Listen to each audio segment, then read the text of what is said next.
Hello student, मैं अंजलि पयाल स्वागत करती हूँ आपका आईसीटी वर्चुअल क्लासरूम देहरादून से। कैसे हैं आप सब लोग? उम्मीद करती हूँ आप सब लोग अच्छे होंगे और अपनी लाइफ में बहुत बेहतर कुछ कर रहे होंगे। आज हम बात कर रहे हैं क्लास 8 के साइंस की, और जैसा कि रिवीजन यहाँ पर चल रहा है तो केमिस्ट्री के चैप्टर्स का रिवीजन यहाँ पर हम कर रहे हैं। लास्ट सेशन से हमने चैप्टर 6 स्टार्ट किया था, जो कि है कंबशन एंड फ्लेम, यानी कि दहन एवं ज्वाला। आपने नॉर्मली देखा होगा कि आग जलती है या कोई भी वस्तु जब आग के संपर्क में आती है, यानी उसका एक तापमान होता है जिससे ऊपर जब तापमान जाता है तो वस्तु जलना प्रारंभ कर देती है। ठीक है, तो उस जलने की प्रक्रिया को साइंस में कंबशन यानी कि दहन कहा जाता है। उसी दहन के लिए क्या क्या शर्तें आवश्यक है, यानी कि क्या क्या चीजें होंगी तभी कोई वस्तु जलना प्रारंभ करेगी या उसका कंबशन होगा। ठीक है, तो वो हमने चैप्टर में अच्छे से पढ़ा था कि ऑक्सीजन जरूरी है, साथ ही साथ इग्निशन टेम्परेचर का जाना जरूरी है। इसके अलावा सब्सटेंस आपका ऐसा होना चाहिए जो कंबस्टिबल हो, यानी कि ज्वलनशील पदार्थ होना चाहिए। जैसे कि अगर आपने पत्थर ले लिया या पानी ले लिया तो आपके पास कितनी भी ऑक्सीजन है, आप कितना भी टेम्परेचर बढ़ाते जाइए, वो जल या पत्थर या ईंट जलना प्रारंभ नहीं करेगी। क्यों? क्योंकि वो नॉन कंबस्टिबल सब्सटेंस है, यानी कि अज्वलनशील पदार्थ है। ठीक है, तो ज्वलनशील पदार्थ आपके पास होना चाहिए, ऑक्सीजन वहां पर प्रेजेंट होनी चाहिए, या हवा की उपस्थिति आप जनरली कहते हैं। इसके अलावा आपका तापमान जो होना चाहिए वो इग्निशन टेम्परेचर के ऊपर जाना चाहिए, या उतना तापमान उस वस्तु को दिया जाना चाहिए। ओके, ये चीजें पढ़ी थी। इसके अलावा ज्वलनशील अज्वलनशील पदार्थ हो गया था आपका, ये समझ में आ गया था। और हमने ईंधनों की बात की थी कुछ, तो होपफुली आपने चैप्टर को अच्छे से पढ़ा होगा। आज के सेशन में फिर से कुछ प्रश्नों के साथ आएंगे। पहले एक बार क्विक रिवीजन ले लेंगे लास्ट सेशन के जितने भी आपके प्रश्न थे उनका। ठीक है, तो चैप्टर है 6 कंबशन एंड फ्लेम, यानी दहन एवं ज्वाला। Name the most common fuel used in homes. घरों में उपयोग में आने वाला सबसे सामान्य कॉमन जो आपका क्या है फ्यूल ईंधन है वो कौन सा है? तो घरों में सबसे कॉमनली यूज्ड आपका फ्यूल कौन सा होता है बच्चे? एलपीजी होता है, यानी कि liquefied petroleum gas. Okay, GIC Reetha Khal, GIC बांझ बगड़। आवाज आ रही है? हैंड रेस करेंगे, आवाज आ रही है तो हाथ उठाएंगे, आवाज आ रही है अगर। Okay, very good. तो जीआईसी बांझ बगड़, जिस प्रकार से जीआईसी रीठा खाल के बच्चे आंसर करते हैं वैसे ही आपको भी करना है। उसी प्रकार अनुशासन के साथ कक्षा में बैठे रहेंगे। ओके, चलिए, तो लास्ट सेशन का सेकंड क्वेश्चन था name the most common fire extinguisher. Fire extinguisher क्या होता है बच्चे? जो आग बुझाने में प्रयोग में आता है। ठीक है, तो जब कहीं पर आग लगती है तो सबसे ज्यादा यूज होने वाला, या आप क्या कहेंगे मोस्ट कॉमन, जो सामान्य तौर पर आप यूज करते हैं, तो क्या यूज करते हैं? कहीं पर आग लगती है तो पानी डाल देते, तो पानी क्या है आपका मोस्ट कॉमन फायर एक्सटिंग्विशर, यानी कि अग्निशामक जिसे हम कह रहे थे वो होता है। ओके, चलिए, प्रश्न 3 था what are the states in which a fuel में एग्जिस्ट, यानी कि जो ईंधन होता है वो कौन कौन सी अवस्थाओं में पाया जाता है। तो ईंधन कौन कौन सी अवस्थाओं पे पाया जाता है? आपने ठोस अवस्था में भी ईंधन को देखा है, द्रव में भी देखा है और गैसियस स्टेट में भी देखा है। ठोस में आपने लकड़ी को देखा है, कोयले को देखा है। ठीक है, इसके अलावा द्रव में आपने क्या देखा है? पेट्रोलियम प्रोडक्ट जितने भी थे, यानी पेट्रोल हो गया, डीजल हो गया, ये आपके देखिए केरोसिन हो गया, यानी मिट्टी का तेल। ठीक है, इसके अलावा गैसेस स्टेट में आपने किसको देखा है? एलपीजी को भी देखा है और सीएनजी को भी देखा है। ठीक है, तो आपकी तीनों अवस्थाओं में जो ईंधन होता है वो पाया जाता है, यानी ठोस में भी, द्रव में भी और गैसेस स्टेट में भी। Okay, name any two combustible substances. अब कंबस्टिबल सब्सटेंसेस क्या थे? ऐसे पदार्थ थे तो जलते हैं। ठीक है, तो जलने वाले पदार्थों को, जैसे आपने कागज को जलते हुए देखा है, आपने प्लास्टिक को जलते हुए देखा है, आपने लकड़ी को जलते हुए देखा है, इसके अलावा आपने कई ईंधन को लकड़ी जलते हुए देखा है। तो ये सारे कंबस्टिबल सब्सटेंस में आते हैं। जहां वहीं पर हम जब पानी की बात करते हैं, पत्थर की बात करते हैं, ईंट की बात करते हैं, कांच हो गया, लोहा हो गया, ये नॉन कंबस्टिबल यानी कि अज्वलनशील पदार्थों की कैटेगरी में आते हैं। ओके, तो आपका चारकोल हो गया, वुड हो गया, ये कैसे हैं? कंबस्टिबल है, यानी कि ज्वलनशील या दाह्य पदार्थ जिनको आप कहते हैं, जिनका दहन होता है। Does magnesium produce heat and light during its combustion. तो ये हमारे पास एक्टिविटी भी है, जैसे कि आपने जो मेटल और नॉन मेटल यानी धातु अधातु का चैप्टर पढ़ा है तो वहां पर भी था कि मैग्नीशियम की अगर ऑक्सीजन से अभिक्रिया कराई जाती है तो क्या होता है? यानी कभी भी अगर ऑक्सीजन के साथ रिएक्शन बोल रहे हैं या उसकी प्रेजेंस में रिएक्शन बोल रहे हैं तो एक तो ऑक्सीडेशन होता है, ऑक्सीकरण और अभिक्रिया जो मैंने आपको समझाया था। दूसरा दहन की प्रक्रिया होती है। क्यों? क्योंकि दहन के लिए अगर आग जलानी है कहीं पर तो उसके लिए ऑक्सीजन आवश्यक होती है। तो मैग्नीशियम की ऑक्सीजन से अभिक्रिया हो रही है या मैग्नीशियम को ऑक्सीजन की उपस्थिति में जलाया जाता है तो व्हाइट कलर की फ्लेम आपकी बनती है, यानी श्वेत ज्वाला के साथ मैग्नीशियम का वो रिबन जो हम जला रहे थे वो जलता है और साथ में श्वेत अवक्षेप बनता है जो कि किसका होता है? जब मैग्नीशियम आपका ऑक्सीजन से अभिक्रिया करेगी तो जब मैग्नीशियम ऑक्सीजन से रिएक्ट करता है तो क्या बनाता है? ऑक्साइड बनाता है। किसका ऑक्साइड बनेगा? धातु का। धातु क्या है? मैग्नीशियम। तो मैग्नीशियम का ऑक्साइड बनता है, श्वेत अवक्षेप उसका बनता है। प्रश्न सिर्फ क्या है? Does magnesium produce heat and light? यानी कि जब मैग्नीशियम जलेगा तो क्या वह प्रकाश और ऊष्मा उत्पन्न करता है? तो वह जलता भी है, श्वेत ज्वाला वहां पर, श्वेत अवक्षेप वहां पर प्राप्त होता है, उसी के साथ हीट और आपकी लाइट भी प्रोड्यूस होती है, यानी कि ऊष्मा और आपका प्रकाश उत्पन्न होता है। यस, यानी कि हाँ, वह जलता है श्वेत प्रकाश के साथ और ऊष्मा के साथ। इट डज, यानी कि जब दहन होगा तो वह करता है। Okay, what act as a fuel for our body? हमारे शरीर के लिए ईंधन का कार्य कौन करता है? ठीक है, तो जिस प्रकार से किसी गाड़ी को चलाने के लिए ईंधन का काम कौन कर रहा है? पेट्रोल या डीजल कर रहे हैं। उसी प्रकार हमने कहा था हमारी बॉडी को क्या समझ लीजिए? एक व्हीकल समझ लीजिए, गाड़ी समझ लीजिए। इस गाड़ी को चलाने के लिए भी कुछ फ्यूल चाहिए, ईंधन चाहिए। तो वो फ्यूल क्या होगा? वो फ्यूल आपका फूड होता है, यानी कि भोजन। भोजन इस शरीर के अंदर जाएगा तभी ये शरीर काम करेगा। ओके, तो फ्यूल आपका क्या है? बॉडी के लिए फूड है, यानी कि ईंधन जिसे हम कह रहे हैं। Okay, give two example of non combustible substances, यानी अज्वलनशील पदार्थों के दो उदाहरण। तो अज्वलनशील यानी कि जो जलते नहीं है। तो पत्थर को आप कितने भी ऑक्सीजन दे दीजिए, कितना भी उसका टेम्परेचर बढ़ा दीजिए, वो जलेगा नहीं। ऐसे ईंट के साथ भी देखा है, लोहे के साथ आपने देखा है, मेल्ट हो जाता है, यानी अपनी अवस्था परिवर्तित कर देगा लेकिन जलेगा नहीं। वहीं पर कांच की बात होती है, तो पानी की बात होती है, ये सारे क्या है? आपके नॉन कंबस्टिबल सब्सटेंसेज हैं, यानी कि अज्वलनशील पदार्थ। तो जल हो गया। साथ ही सैंड, रेत या मिट्टी को भी आपने जलते हुए नहीं देखा है। ठीक है, how are heat and light produced in the sun? ठीक है, आज के सेशन का पहला प्रश्न है आपका, how are heat and light produced in the sun? सूर्य में ऊष्मा और प्रकाश कैसे उत्पन्न होते हैं? ठीक है, चलिए नोट करिए।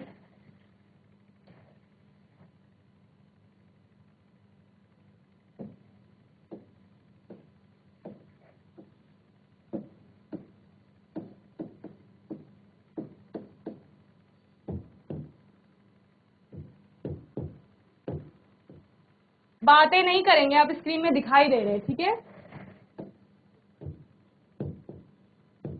जीआईसी रीठा खा लास्ट में जो बैठे हैं वो बातें नहीं करेंगे।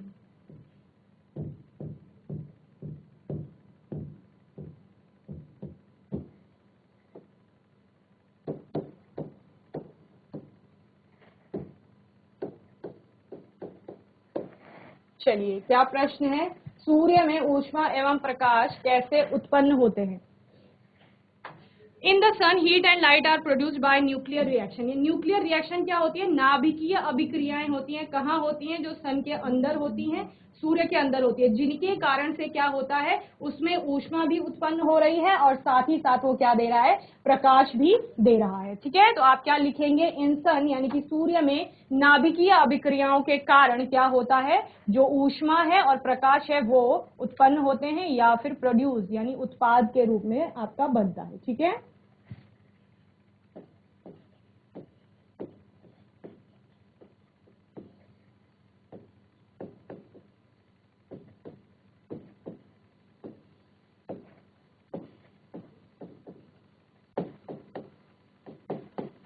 सूर्य में नाभिकीय अभिक्रियाओं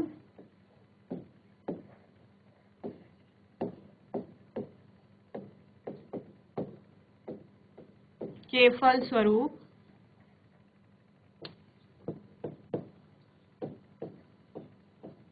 ऊष्मा एवं प्रकाश उत्पन्न होते हैं। ठीक है, ये नाभिकीय जो अभिक्रियाएं हैं वो आप हायर क्लासेस में पढ़ेंगे कि अलग अलग प्रकार से होती हैं, फिजन होता है या फ्यूजन होता है, वो वहां पर समझेंगे। ओके, चलिए जल्दी से नोट करेंगे, फिर नेक्स्ट क्वेश्चन पे आएंगे।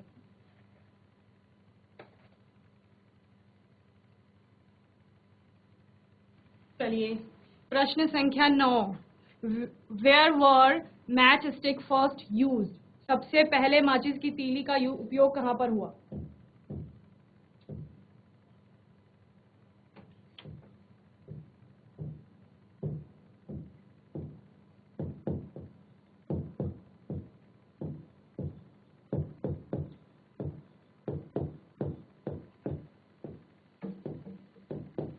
प्रयोग या उपयोग कहां हुआ? ठीक है, तो इजिप्ट में यहां पर आपकी जो माचिस की तीली थी उसका उपयोग हुआ था। ठीक है, कंट्री का नाम बताना है आपको।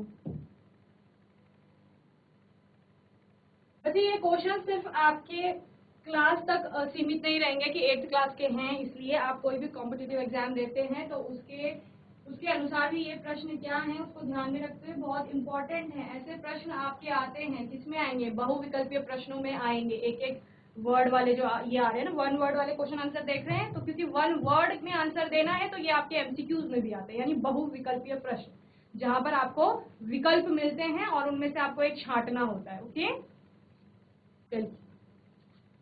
प्रश्न संख्या 10 है, what are the 3 essential requirements for combustion, दहन के लिए 3 आवश्यक शर्तें जो मैंने आपको कहा था वही बता रहे हैं। ठीक है, दहन के लिए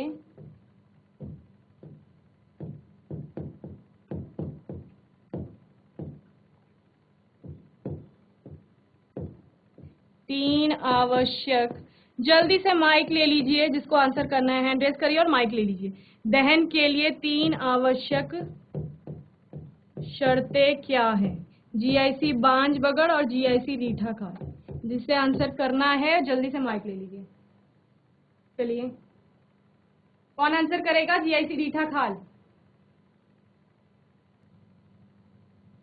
दहन के लिए कोई वस्तु जल रही है तो क्या आवश्यक है? आपको अगर आग जलानी है तो क्या क्या चीजें होनी चाहिए आपके पास आग जलाने के लिए, बताइए।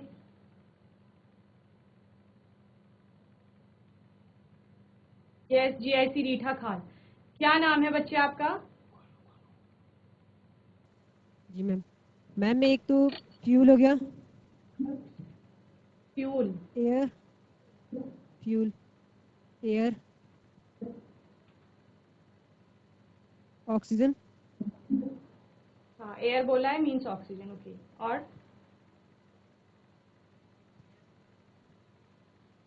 वेरी गुड, क्या नाम है आपका? मैम सौर्य। शौर्य, वेरी गुड शौर्य, सिट डाउन बच्चे। और कोई आंसर करेगा? जीआईसी बांज बगड़, बताओ। शौर्य ने हमें बताया कि हवा आवश्यक है, हवा नहीं होगी अगर कहीं पर तो वहां पर आग नहीं जलाई जा सकती या फिर किसी भी वस्तु का कंबशन नहीं किया जा सकता। फिर उन्होंने अपने आंसर को और अच्छे से बताया कि हवा से उनका तात्पर्य ऑक्सीजन से है। ठीक है, जब भी हवा की बात हो रही है यानी कि हवा में क्या उपस्थित है? ऑक्सीजन है, तो वो ऑक्सीजन आवश्यक है किसी वस्तु को जलाने के लिए। जब भी दहन की प्रक्रिया की बात होगी तो ऑक्सीजन आवश्यक है। ओके, और उन्होंने क्या बोला? फ्यूल। और कोई आंसर करेगा? जल्दी से माइक ले लीजिए, रीठा खान।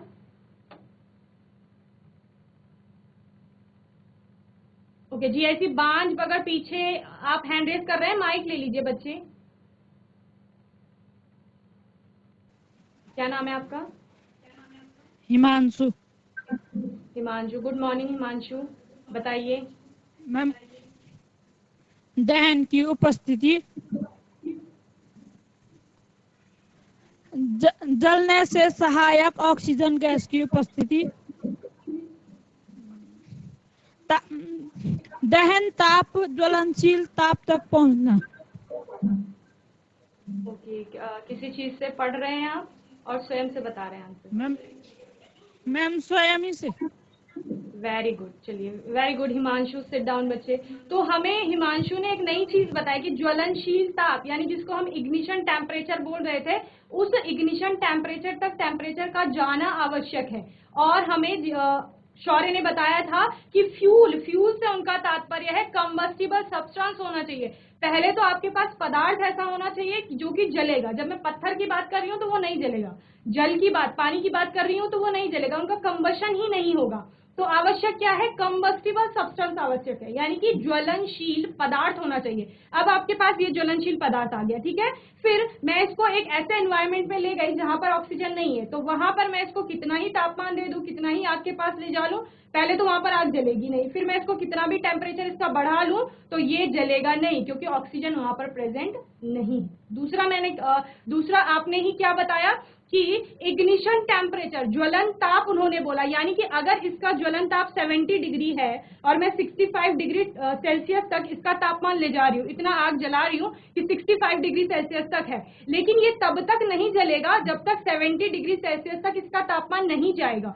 तो वो ज्वलनशील ताप जो है, या ज्वलन ताप जो है, इग्निशन टेम्परेचर, वो हर वस्तु का अलग अलग होता है और वहां तक टेम्परेचर का पहुंचना आवश्यक है। जब तक उस तापमान तक किसी भी वस्तु का तापमान पहुंचेगा नहीं, वो वस्तु जलना प्रारंभ नहीं होगी। इसीलिए आपने क्या देखा है कि कितनी भी अगर आप ज्वाला ले जा रहे हो ज्यादा मात्रा में, लेकिन लकड़ी थोड़ा समय लेती है जलने में, तो वो समय क्यों ले रही है? क्योंकि उसका अपना एक तापमान है और उसको तापमान कहां तक पहुंचाना है? ज्वलन ताप तक, जो उसका इग्निशन टेम्परेचर होगा जहां पर उसको जलना प्रारंभ करना है। तो कितनी भी आप भयंकर ज्वाला में उस लकड़ी को डाल लीजिए, वो थोड़ा समय लेगी। उस समय से क्या तात्पर्य है? उस समय से तात्पर्य है कि उसको ज्वलन ताप तक अपने तापमान को पहुंचाना जरूरी है, ठीक है। तो 3 शर्तों की बात कहा गया है, यहाँ पे 3 शर्तें पूछी गई हैं। तो ज्वलनशील पदार्थ होना चाहिए, ऑक्सीजन आवश्यक है, ज्वलन ताप हो गया, ठीक है। ये सारे आपने बताए, बहुत अच्छे से आंसर किया दोनों बच्चों ने। तो क्या क्या होना चाहिए? फ्यूल, जैसा कि हमें ईंधन, जिसको हम कंबस्टिबल सब्सटेंस कह रहे हैं। एयर टू सप्लाई ऑक्सीजन, जो वायु की बात की है, यानी कि वहां पर ऑक्सीजन होनी चाहिए। And heat to raise temperature of the fuel beyond the ignition temperature, यानी कि अगर 60 डिग्री ज्वलनशील ताप है तो उससे ऊपर तापमान जाना चाहिए, ठीक है। तो क्या क्या लिखेंगे आप? लिखेंगे ईंधन होना चाहिए आपके पास जलाने के लिए, और क्या होना चाहिए? ज्वलनशील पदार्थ होना चाहिए।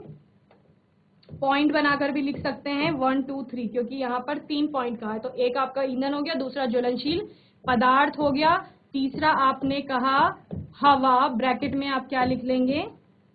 ऑक्सीजन, यानी कि ऑक्सीजन की सप्लाई के लिए हवा आवश्यक है, ओके। और इसके अलावा ऊष्मा आप उसको देंगे, ठीक है। ऊष्मा किस लिए बताइए? हिमांशु ने बताया ज्वलन ताप तक या ज्वलन ताप के ऊपर तापमान पहुंचाने के लिए। और हर एक वस्तु का जो इग्निशन टेम्परेचर होता है वो अलग अलग होता है। इसीलिए आपने क्या देखा है कि अलग अलग वस्तुएं अलग अलग समय पर जलती हैं। यानी कुछ वस्तुएं क्या होती है, बहुत जल्दी जलना स्टार्ट कर देती है, यानी उनका जो इग्निशन टेम्परेचर है वो बहुत कम है। किसी वस्तु का बहुत ज्यादा होगा तो वो क्या करेगी? देर से जलना प्रारंभ करेगी, यानी उसको बहुत ज्यादा हीट देनी पड़ेगी, ओके। चलिए नोट करिए।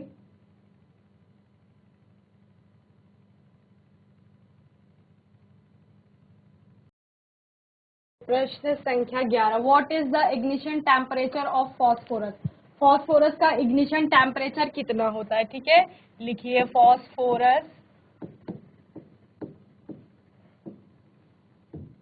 P होता है इसका सिंबल, का ज्वलन ताप क्या है? फॉस्फोरस, जैसे कि मैंने आपको मेटल और नॉन मेटल के चैप्टर में भी बताया था, फॉस्फोरस एक अधातु होती है जो कि क्या होती है, सामान्य परिस्थिति में भी ऑक्सीजन से अभिक्रिया कर लेती है, यानी वायु में जलना प्रारंभ कर देती है, बहुत ज्यादा रिएक्टिव होती है। तो इसका मतलब क्या है? इग्निशन टेम्परेचर इसका बहुत कम होगा, ठीक है। तो कितने डिग्री सेल्सियस? 25 डिग्री सेल्सियस आपका इसका टेम्परेचर होता है, ठीक है। और मैंने क्या कहा, फॉस्फोरस क्या है? आपकी एक अधातु है। और क्या करती है ये वायु के संपर्क में आने पर क्या करेगी?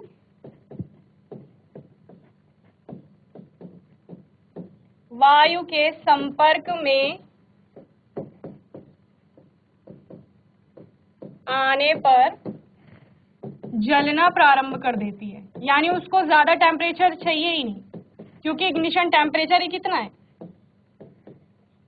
25 डिग्री सेल्सियस है, जिसको कि हम सामान्य तापमान मानते हैं, ठीक है ना। तो 25 डिग्री सेल्सियस कितना ही होता है, आजकल कितना टेम्परेचर होगा हमारे आसपास, तो बताइए 15 या 17 डिग्री सेल्सियस, इतना ही होगा। कुछ दिनों बाद 25 डिग्री सेल्सियस तक तापमान चला जाएगा। तो अगर आप फास्फोरस को बाहर निकालेंगे तो वो क्या होगा, वो वायु के संपर्क में आने पर, यानी बाहर निकालते ही जैसे ऑक्सीजन उससे जुड़ेगी तो वो जलना प्रारंभ कर देगा। उसको आपको ना तो फ्यूल देने की जरूरत है, ना एक्स्ट्रा ऊष्मा देने की आवश्यकता है,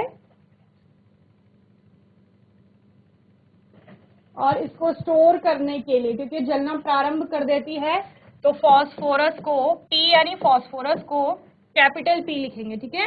फास्फोरस को पानी में रखा जाता है। क्यों रखा जाता है पानी में, क्योंकि ऐसे ही रखोगे तो ऑक्सीजन उसे मिलेगी ही, तो फिर वो जलना प्रारंभ कर देती है, तो पानी में रखा जाता है। जिस प्रकार से हमने धातुओं में क्या देखा था, पोटेशियम और सोडियम जैसी धातुएं क्या थी, बहुत ज्यादा अभिक्रियाशील थी, तो उनको कैरोसिन में क्या कर रहे थे, रख रहे थे, ताकि वो अभिक्रिया ना कर पाए किसी से, ठीक है, या जल से उनके साथ अभिक्रिया हम लोग देखते हैं। जनरली आप उपयोग किसका करते हो, जल का उपयोग कर रहे हो ना आग बुझाने के लिए, लेकिन सोडियम पोटेशियम अगर आग के पानी के संपर्क में आएंगी तो आग पकड़ लेंगी, ठीक है।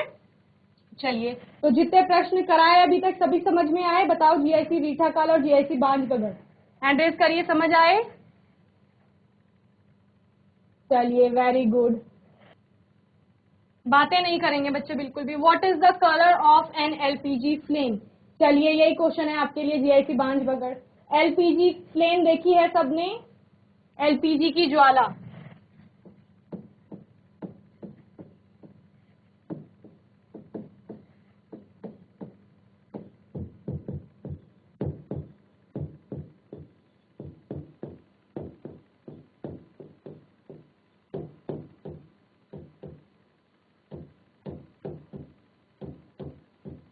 ज्वाला लॉ फ्लेम जिसे आप कहते हैं। चलिए बताइए, नोट बाद में कर लेंगे, नोट करने के लिए टाइम मिलता है। बताइए कौन लेगा माइक, जीआईसी बांजबगड़, जल्दी से माइक ले लीजिए। रीठा खाल, क्या नाम है बच्चे? Good morning ma'am. Very good morning, क्या नाम है? तोशिका। तोशिका, जी मैम।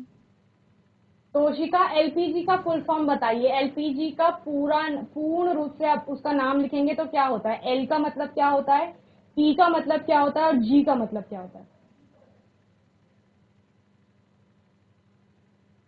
जिस प्रकार आपका फुल नेम क्या है तोशिका, आगे क्या है? नेगी। तोशिका नेगी, तो हम टीएन बोलेंगे तो टीएन का फुल फॉर्म तोशिका नेगी। उस प्रकार एलपीजी का फुल फॉर्म क्या है वो बताइए। लिक्विड। लिक्विफाइड, लिक्विड नहीं बोलेंगे, लिक्विफाइड बोलेंगे, ठीक है, लिक्विफाइड। पी मीन्स क्या होता है, उधर नहीं देखना है, सामने देखना है। पी मीन्स क्या होता है?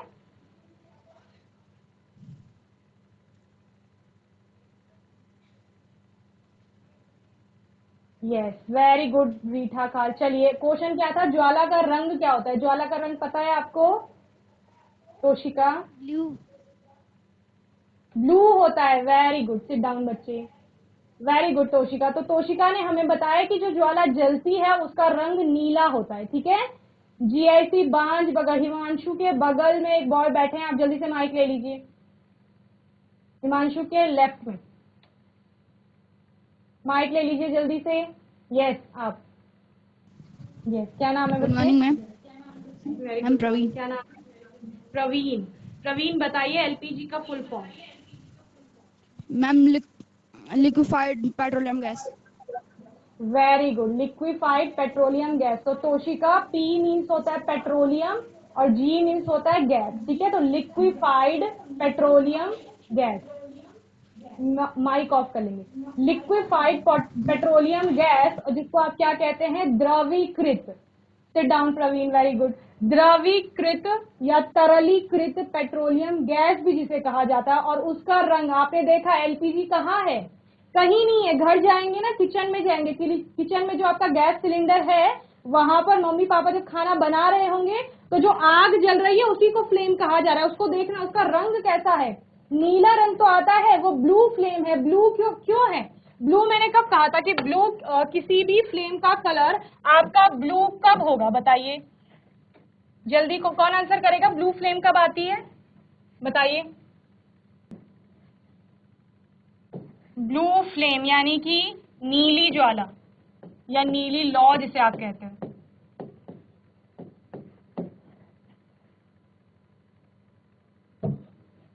ये नीली ज्वाला कब आ रही है बताओ, कब आ रही है?